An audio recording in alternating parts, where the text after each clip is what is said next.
The Gulag Archipelago is a book about the Soviet Union and essentially what went on in the gulags, written by Alexander Solzhenitsyn.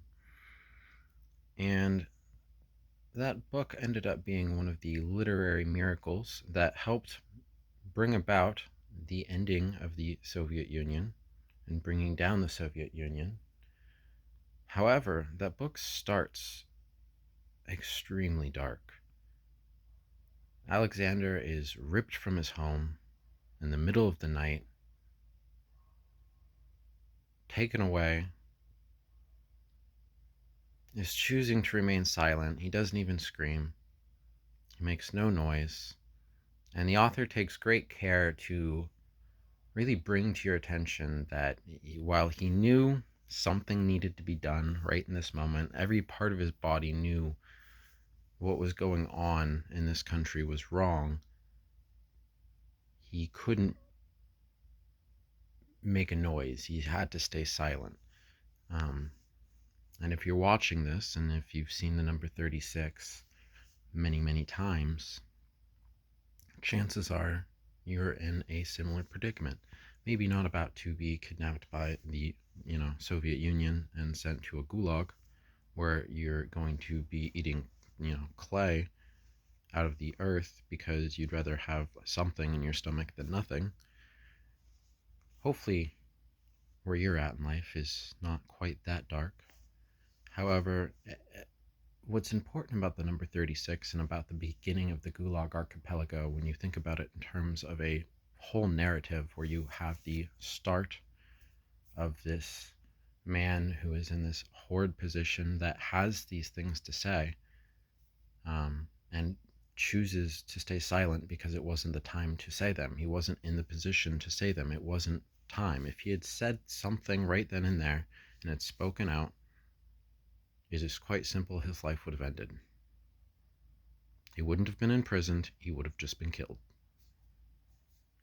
And I hope that it's not the situation for you, but it very well may be the situation for you. So if you're seeing the number 36 constantly, keep this in mind. The tall poppy gets cut first.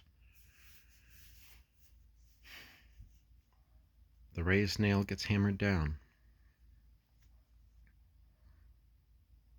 So another example. So you have Alexander Solzhenitsyn, before I get into this other example, who essentially needed to keep his brilliance hidden. He had to make sure that they had no reason to kill him, and he had to just silence and suffer. Suffer in silence, which is probably what you're experiencing right now. If the number 36 is something you go through a lot, you are probably suffering in silence right now, and you are probably hiding who you are, hiding your brilliance, or you need to be hiding your brilliance, one or the other. And there is something that needs to be done that only you can do. Another great example of this, I'm going to get nerdy here for you. Avatar, another great example of this. Uncle Iroh. That character perfectly portrays the number 36. If you're experiencing this and you've watched Avatar, just look at Uncle Iroh's arc and you can give yourself a mythology to live through in which you can better understand what you're going through and what you need to do going forward. So a perfect example of this is Iroh constantly hiding his overall brilliance, not talking too much, not giving too much away about just how much knowledge he truly has. And then we have the prison arc, spoilers especially ahead. We have the prison arc where Iroh is imprisoned and we're seeing him seem like a fool, act crazy every time there's guards watching, and then we get to see this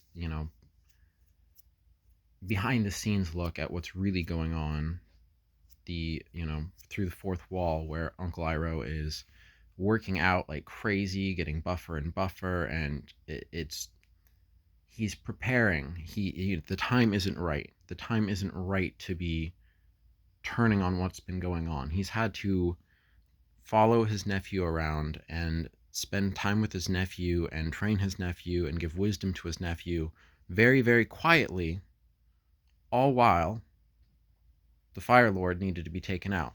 It wasn't the time to take out the Fire Lord yet. He had to wait. He had to hide his brilliance. He had to make sure they didn't know that he knew that needed to happen, that he knew what was right. He had to hide that he knew what was right.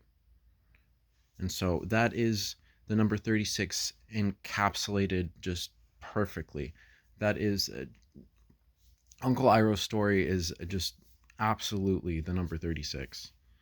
So if you liked this video, give it a thumbs up. Maybe I will do other videos similar to this. This is just the first time I've had a number hit me like this and watched a video that's really made me realize that there are people out there that just see numbers repeatedly, that are almost haunted by them. Like they can't help but see them. Some people see them and they're happy to see them, but it had never occurred to me that there are some numbers people see and they're absolutely haunted by them. And 36, from what I understand, is definitely one of those that is more haunting than smiles. It's not the number you see and you go, woo.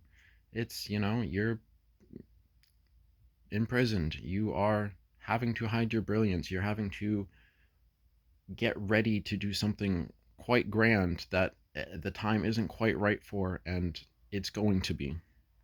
And it's time to prepare.